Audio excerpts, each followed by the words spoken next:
Pada bulan ini, harga bergerak cukup impulsif karena hampir ditutup oleh candle Marubozu.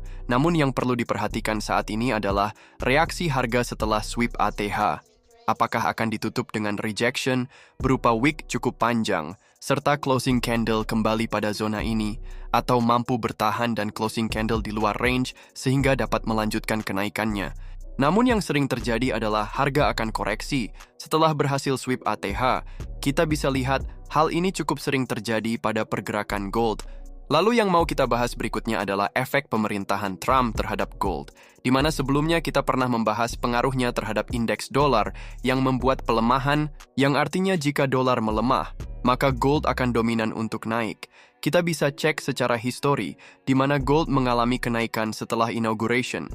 Setelahnya kembali koreksi, namun secara jangka panjang, kita melihat harga terus melakukan penguatan. Jika hal yang sama terjadi pada periode ini, maka kita juga akan melihat gold akan melakukan koreksi terlebih dulu. Setelahnya kembali menguat.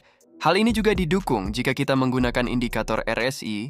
Di sini angka RSI juga sudah mengalami jenuh beli, yang artinya market akan melakukan koreksi sama seperti yang terjadi sebelumnya. Jika kita coba mundur dan melihat pengaruhnya, maka kita melihat hampir 90% harga akan melakukan koreksi major saat RSI monthly mengalami overbought. Sehingga jika kita korelasikan dengan pengaruh pemerintahan Trump sesuai historical dan RSI yang mengalami jenuh beli, maka skenario jangka panjang yang bisa kita tarik adalah seperti ini. Lalu jika kita melihat pada time frame daily, ada probabilitas harga membentuk pola double top, ditambah adanya indikasi bearish divergence pada RSI, di mana terjadi ketidakseimbangan antara harga yang terus menguat, sedangkan pada RSI mengalami pelemahan.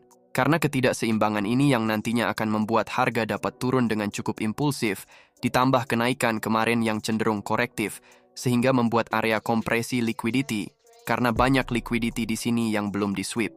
Lalu bagaimana price action kita untuk seminggu ke depan?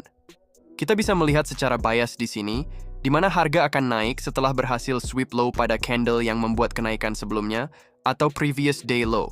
Sehingga kita marking low pada candle kenaikan kemarin sebagai liquidity sweep, yang harusnya akan diambil terlebih dulu baru harga akan kembali naik. Karena durasi video yang panjang, kita akan bikin part 2 untuk membedah skenario pada low time frame.